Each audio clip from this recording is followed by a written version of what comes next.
Boker Tov à nouveau. Nous sommes le mardi 23 mai 2017, 27 IAR 5777. Vous êtes sur studiokalita.com. Et je suis heureux de vous retrouver ce matin. Daniel Haïk ici pour une heure d'actualité, placé encore ce matin sous le signe de la visite de Donald Trump en Israël et à circonstances exceptionnelles. Disposition exceptionnelle également à studiokalita.com. Comme hier, nous allons modifier le déroulé habituel de cette heure d'actualité pour nous permettre d'interroger deux experts autour de cette visite de Donald Trump. Nous allons donc commencer dans quelques instants cette heure d'actualité par les grands titres ce matin. Puis vers 8h10, c'est Eliana Gurfinkel qui nous présentera comme chaque jour sa chronique Un jour, notre histoire. Une chronique qui sera consacrée ce matin encore au symbole de l'État d'Israël et en particulier ce matin à la Hatikva, l'hymne national israélien. Ensuite, vers 8h15, je vous retrouverai pour la revue de la presse et des médias israéliens. Ensuite, en seconde partie d'émission, et c'est là le changement, nous essaierons donc de décrypter la première journée de la visite de Donald Trump en Israël avec tout d'abord le journaliste et ancien député travailliste Daniel Ben-Simon. Puis vers 8h45, nous serons en ligne avec l'ancien député Likoud et ancien ambassadeur d'Israël aux États-Unis, Zalman Chouval, qui nous livrera son commentaire donc sur cette visite. Mais tout d'abord, comme promis, les grands titres dans l'actualité de ce mardi matin, et nous commencerons bien entendu par ce qui semble être un nouvel attentat terroriste qui s'est produit hier soir à Manchester, dans la Arena, à la fin d'un concert de la chanteuse américaine Ariana Grande. Selon les premiers éléments de l'enquête de la police britannique, il s'agirait donc d'un attentat suicide qui pour l'instant n'a pas été revendiqué.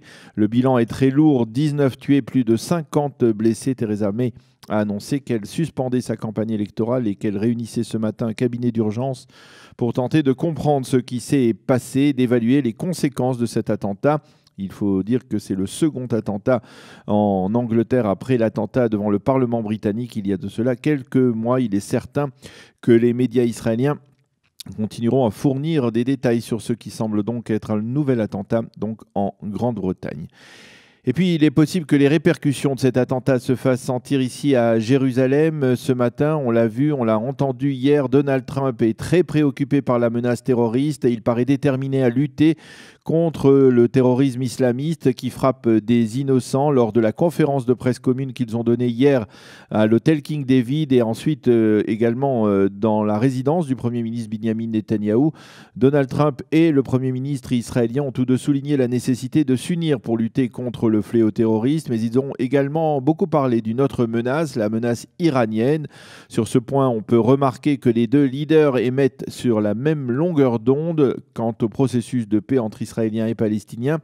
Eh bien, il semble également que le dialogue ait été constructif entre Donald Trump et Benjamin Netanyahou, mais on ne sait pas encore si Donald Trump a demandé au Premier ministre israélien de faire de nouveaux gestes pour permettre la relance du processus de paix. Ce que l'on sait par contre, c'est que Rex Tillerson, le secrétaire d'État américain, qui accompagne, il faut le souligner, Donald Trump, même s'il est un peu en retrait par rapport au président américain, eh bien Rex Tillerson a félicité Israël pour les mesures d'apaisement prises par le gouvernement israélien il y a 2 jours en direction des Palestiniens, des mesures essentiellement économique et commercial. En tout cas, ce qui paraît évident ce matin, c'est que ce processus de paix devrait s'inscrire dans un rapprochement régional dans le cadre de la formation d'un front commun rassemblant Israël et les pays sunnites dits modérés face à l'Iran. Encore une précision, Benjamin Netanyahou et Donald Trump n'ont pas dit un seul mot en public, au moins sur le statut de Jérusalem, mais selon certains analystes, le simple fait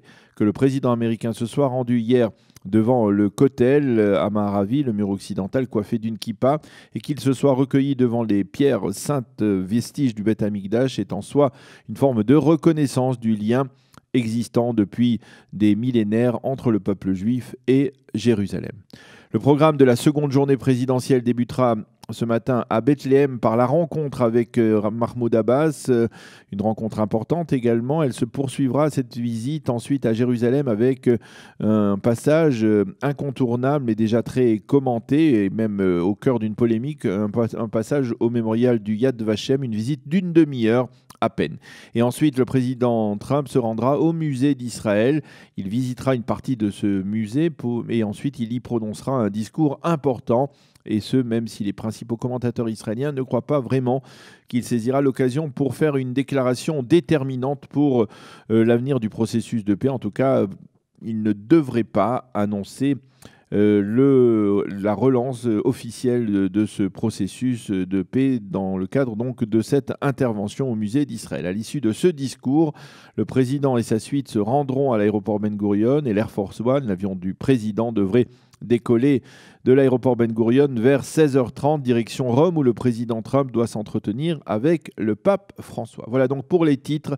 Là encore, lié ce matin à la visite du président américain en Israël. Un mot encore pour vous dire que la météo est plutôt fraîche ce matin en Israël et que le temps est plutôt gris. Les températures seront inférieures à la moyenne saisonnière. Il fera aujourd'hui 22 degrés à Jérusalem, 25 à Tel Aviv et 34 degrés à Eilat. Vous allez retrouver dans quelques instants Eliana Gurfinkel pour sa chronique quotidienne qui sera donc consacrée à la Hatikva, l'hymne national israélien. Je vous retrouve vers 8h15, 8h20 pour la revue de la presse israélienne consacrée également ce matin à la visite de Donald Trump en Israël. C'est dans quelques instants, un peu de musique en attendant.